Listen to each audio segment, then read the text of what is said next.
Hey, I'm Pastor Fred. This is the follow through. All week long, we're looking at what God is like. Who is He in the face of disasters, in face of wars, in the face of all kinds of threats in our lives? We look to God who calls all the shots, who holds all the cards. He is the creator of the universe who loves us. But yet, sometimes what happens, as had happened in Isaiah's day, this is centuries ago, the people had begun to be impressed, even by these world rulers, right? There was Assyria, that was a biggie. The Babylonians were huge in those days, big, impressive on a worldly, from a worldly point of view. And sometimes what happens is you begin to compare this impressive person or this impressive regime or world power against God. And the one I can see, and the one does a lot of talking and really tries to bolster itself up, not always with truth, but sometimes with just blowing smoke. But then God, who's got all truth.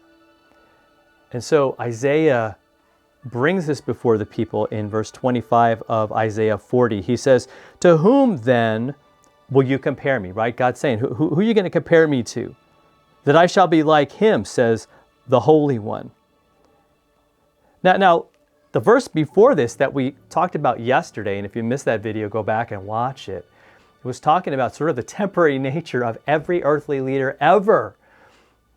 Right? The roots do not go down deep, right? They are not built on a firm foundation of God. They're built on their own power, on their own lies, often from the blood of innocent people and the blood of their enemies, and that's how they get where they are at, and that's really how most of them try to stay there. It's paranoia, it's all of these things. It's not the goodness and love of God. And the answer to this is, who could we compare God to? That there's no one that can compare. He alone is God, and as such, He's in His own category. And so our normal ways of comparing, our normal ways of trying to kind of get a grasp on it, we can say, well, God can do all things, and all these other guys can do, well, a few things. Maybe they're sort of seems impressive, but that power is always limited. Always limited. The most powerful ruler ever was still quite limited. I mean, and you can't even really compare it to the limitless power of God, to the unlimited abilities that He has. He can see everything. He knows everything. He is everywhere all the time. And yet each of us can feel and experience Him in a real personal way. I mean, that's amazing. That's amazing, because what happens with earthly power is the bigger you get, the less time you have for the little people, if you will, for the personal time, the one-on-one time. And so the closest you might get is a newscast where everything goes out. But God says, I am with you today. He wants us to know that, to say, okay, you can't compare Him with anything else.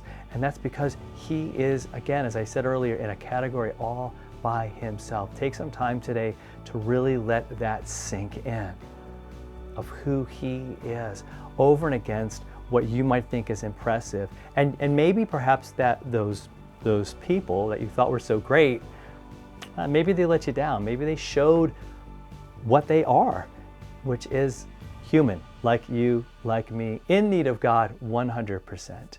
So let's go to Him in our days, in our times of need, and know that He is there to help us. If this helps you, please share this with somebody in your life and hit that subscribe button so you can get these each time that they drop. All right? Take care, and we'll talk to you next time for another follow through.